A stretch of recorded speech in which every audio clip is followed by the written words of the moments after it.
Welcome to Land Academy. I'm Jack Butala. I'm Jill DeWit. We show you how to buy real estate for half of what it's worth. And sell it on the internet really fast. We are Jack and Jill, and this is the Jack and Jill Show 2. With over 15,000 completed transactions, we're the experts at acquiring property. Of all kinds, not just land. For half price and flipping them for way more. All right, let's get this show started. Jack Butala with Jill DeWit. Howdy. Welcome to our show. Jill's a little bit disgusted. In this episode, Jill and I talk about how to avoid acquisition to sales bottlenecks. Oh, this is another technical show. Sorry, there's so many in a row. I know. Great show today, but before we get started, let's share something interesting about what happened to us lately. Jill? Okay. We have a bike problem, Jack, and I need to talk to you about this. So I was wondering if anybody else has something like this. There's bikes. We can't stop buying bikes. What is this? I don't know. It's bikes, more bikes. Now this bike goes here and that bike goes. We have so many bicycles in our world. I think because we are now in an environment, well, we've always been. And I guess in Arizona, though, it's too hot sometimes to ride bikes. So we don't do them all the time. But here we do everywhere. And that's my point. I want to be where I can ride my bike to my studio. Check. I can ride my bike to the grocery store. Check. Our commute rocks. I mean, everywhere you and I need to go is we could do it on a bicycle. We could actually bicycle to the airport if we had to. Right. Because we rode our bikes past the airport. Right. So we could do this. But there's so many bikes. I'm just kind of like, and equipment. We kind of got past that. All of our studio equipment. Right. So I'm just like, what is it? Something about us? Does everybody have a thing like this? I mean, it has to, like everything has to come back to something awful that happened in your childhood. Like I never had a bike. I never had a dog. Didn't you tell me your dog died on your birthday once? Yes. You can't make that stuff up. Oh, it did. Oh my gosh, I just messed up my headset here. So yes, on my 16th birthday. It was on your 16th birthday Oh my gosh, too? yeah, you want to talk about a sad story. I'm sorry. Oh my gosh. Yes. That's probably why you buy too many bikes. I buy too many bikes. It's all rooted in this traumatic childhood event. Yes, it was on my 16th birthday that my dog Cindy died. And then, so there I am. Your dog's name is Cindy. Oh, her name was Cindy Lou. So, love that dog. You have that, everybody has that dog growing up that was like, you get in trouble and you're sent to your room. So I always say, come on, Cindy, let's go. And she'd follow me. She knew it. It's like we're both in trouble. The dog got punished with you. Yeah, you should see us walking down the hall. It's like we both had our heads kind of slumped a little bit as we're going to the bedroom. And now I got to my dog. But yes, there was a traumatic event. So you think you strike me as a frequently punished young person. Oh, I did all kinds of stuff. Oh, you better believe it. That was it, man. I got used to it, So, and thankfully it was usually a swift punishment. So I'm like, okay, over, let's go. Yeah. I grew up in Detroit and we didn't have dogs there. Because your dogs froze. Yeah, and we'd thaw them out like fish in the spring. Did your dogs last 10 years longer than everybody else's dogs because they froze? And you thawed them out in the spring? If we had to rust undercoat our dogs and stuff. Your cars last half as long, and your dogs last twice as long because you grew up in the Arctic. Let's take a question posted by one of our members on successplant.com, our free online community. Let's move it along, Jill. Yeah, all right. That's what that is. That's it. Okay, so Brandon asks, closing a deal. Can I say people are closing deals? I know. Well, this is good. These are, they're really killing it. Exactly. I'm proud of these. I'm really proud of these people. Go ahead. Do you want me to use a county in this example? Yeah, sure. Okay. Closing a deal in Apache County, Arizona. The county requires an affidavit of property value. The sellers are husband and wife as joint tenant. It's perfect. The husband's in another state, and I'm sending him paperwork first and then to his wife.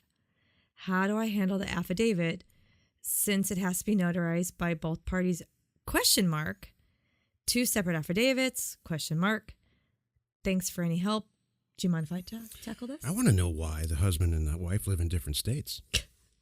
I think before you close this deal, You should qualify them for the quality of their marriage. You're so silly. You should. Are you jealous? What if it's a great thing? What if we qualified people based on, are you good enough to buy my property? Wait a minute. That's the fastest way to go out of business, and that's got to be, you got to break federal discrimination laws and all kinds of stuff. I think this is hilarious, by the way. That's probably how they're married. Maybe that's why they stay married, because they don't live in the same state. Yeah. I can see that working very well for a lot of relationships. Jill and I live in different states often. Yeah. Honestly, we do. We go back and forth. Exactly. That's why we're happy. And it's. I'm happy, damn it. Yeah. Thanks a lot. Hilarious. All right. So to answer Brandon's question, what's great about this form, and for anyone who wants to know what we're talking about, you can just Google Affidavit of Property Value in the state of Arizona, and a PDF will pop up, and you can look at it. And if you scroll down to the bottom where the signature is, it says for the signature, and it does have to be notarized, but it says seller/agent. This is the key here. And on the other, and then to the right of it, it says buyer/agent. The agent can be anyone, and it doesn't have to be technically like a realtor or something. It can just be an individual signing on their behalf. Literally, the seller, you, Brandon, can sign that for them. Yeah. So the answer is save yourself a lot of time and energy. It's actually the way it's written misleading. Anyone can sign that, as long as it's a valid notarization. And what I do, Brandon, is I take it a step further. I'll even tell them, hey, there's one more form, and instead of me doing all this stuff, I'm just gonna turn it in for you. I'll sign as the agent, and then and then it'll be notarized, and I'll take care of it. And they're like, "Oh, great, thanks." And you just send them a copy if they want it. That's what I do, so they see it when it goes in. And all this form is really for the assessor to know what the property sold for. Is there any structure on the property? Was there any financing on the property? Yeah. It's to set the new assessed value. Exactly. And Arizona's not alone. So many, many, many states have a document behind it just like that. California is called what? A PCOR? PCOR. Yeah. What's the TD1000 in for Colorado? So Jill and I have a website called deedperfect.com where you can go and you type in all your information and it kicks out a deed for you. You can print it out and literally get it signed and send it into the county. And all the different state attachments. There's 49 states that you can do this with. Yeah. On that website, and it's not a commercial for that website. It's a benefit for our members. It's free. Right. Just to take the paperwork hell out of some of these transactions. So that literally, just to finish the thought, Joe. Literally, you send in 2 documents. You send the deed in, which goes to the recorder, and they stamp it, and now it's engraved in stone, so to speak. And then physically and literally that other affidavit goes to a different department, goes to the assessor. So they know that there's a transaction, which triggers the fact that they need to reassess that property value. Yep. That was it. How's that for boring? That's good.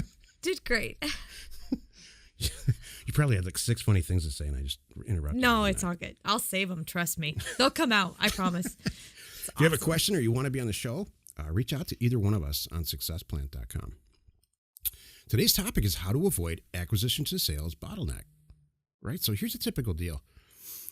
You get the assessor data through one of the products that we have, or however you want to do it if you're not a member, and you decide that you want to send a bunch of offers out. You send them all out, and some of them come back. They come back signed, or they call you and you put a deal together. Great. What do you do next? Well, you buy the property, and then you get it ready to be sold. We call it engineering. You take a look around the internet, you put some maps together, get some cool pictures, send a photographer out there, go out there yourself. Some people do drone videos. You take that to the level where you want. And then you post it all on the internet, and then do some social media stuff, and a buyer eventually contacts you, or if you're set up properly on your website, they click on it, and they check out just like they're buying a pair of shoes, and then the deal's over. So our members are experiencing some bottleneck points where they're buying a ton of property. They just can't get it processed enough from an engineering standpoint. And so the system gets jammed up, specifically in engineering. And it's it's a timely point to say this because that's where our bottleneck is always too. Mm-hmm. You know, and we've been doing this since the 90s. So to fix that, about 4 or 5 years ago, we had software designed specifically for us. It's basically a CRM where engineers, they can be in a different country, log into the system. It's all web enabled, and do the maps and things like that, usually when you're sleeping. And you wake up and it's done. So that we have a solution. We have not released that. It's still in the post stages of being tested and developed, but we will release it as a full-blown tool in the collection of tools that we have. So, yeah, there's a bottleneck. Through the whole acquisition to sales process, there's a bottleneck. Another place that we get bottlenecked, and we're bottled up there right now, is so many offers. When you send out offers for years and years like we have, they call you back 10 years later. So it just seems to come in waves, you know? It's true. So we've got hundreds and hundreds of properties that that they've signed it and sent it back. Oh. We've sent out 1.4 million offers. Exactly. I looked at it recently. Exactly. And so people die and stuff, and they look in the file when they're going through their parents' stuff or whatever, and they see our offer and they say, you know what? Yeah, I am going to sell Dad's 40-acre property. He never used it. I'm not going to use it. Let's just be done with it. Mm-hmm. So there's a bottleneck there. I mean, can you think of any? We have solutions to all this stuff, by the way, but can you think of any other bottlenecks? Those are the two biggies. You know what? Ironically, I'll tell you where there is not a bottleneck is sales. We never have too many properties for sale. No. Yeah, and there's always a way to you could figure that out real quick, how to get some money. Usually, but even some people get hung up on that. So you're right. I one of the things what's great about you and I is you really are the information and I'm the inspiration. And I talk to people because sometimes it's a mental bottleneck. Okay. I talk to people that they're afraid to push the button. Now they're a little nervous about even sending it into the county, the recording it on the buy side. Can we make sure it all looks great? And you might screw some things up, and it's okay. Yeah, don't be your own bottleneck. Right. That's what she's saying. That's really kind of it. There's some mental things that cause some of these bottlenecks is where I'm kind of going. Some people are like, what if I send it into this to get it recorded and I have something wrong? They're going to be pissed off. They're going to mail it back to me. It's not, I'm going to mess up the whole thing. I already paid, and it's not a big deal. That's the thing. And so I always tell people, like what we're talking about here too, you're talking big picture stuff. And I just want to address, there's going to be some little mistakes along the way. If your first, 10 to 20 deeds that you send in to have recorded in different counties, if you don't do something wrong and get it returned to you because your check was made out and you forgot $2.50 for whatever. Transfer tax or something. Exactly. Yeah, if you don't make any mistakes. Send it in. If you don't make any mistakes, something's wrong. You're doing it wrong. That's true. In basketball, you got to get 4 fouls. Yeah. So if you don't foul in basketball, you're not trying hard enough. Exactly. And there's all these little, when you talk about bottlenecks, that's all it is. It's not a big obstacle. It's not a whatever. Jack and I call them speed bumps now. And I love these little things too. The more that you come across these and you work through them, I think the better, because A, you're doing it, and B, it's keeping out some of the competition. And when it comes to these counties, I mean, their salaries are paid because there's tax revenue, so you can call them and ask them anything. Yeah, you can call my favorite person to talk to at the county is the zoning people. For some reason, they know everything. That's true. The recorder, he doesn't know. It's true. Almost anything about the actual real estate themselves. Exactly. But for whatever reason, zoning, they've been there and they've seen it, and they're like, yeah, this is a great part. They've walked it. Yeah. That's very true. That's a good point. Join us in another episode where Jack and Jill discuss how to use information, that's me, and inspiration, that's me, to get just about anything you want. We use it every day to buy property for half of what it's worth and sell it immediately. You are not alone in your real estate ambition. Okay, I have a question. Go ahead. I think so. I'm trying to decide. Is it Monday morning and we're like here and on it? And it's why sometimes you and I crack up. I don't know. We have Facebook Live in a whole new studio that I'm still not in my comfort zone yet. I'm wondering if it comes across that way. Yeah, I mean, I don't think we're real talent. That's probably the core of the problem. You're so you. I don't personally have any real talent. Oh, yes, you do. That's the problem. Oh, my goodness. You are so silly. You ever hear people say, I played tennis with this guy and I played better tennis. And I played tennis with this guy. And I just, because he's not as good, I played down. It's like playing up to someone. Oh, my point is, that's very true. I'm your crutch, You can't expect to have any talent because you're playing down to me all the time. Oh, that's my problem. Yeah. Oh, You need a better partner. got it. Got it. That's it.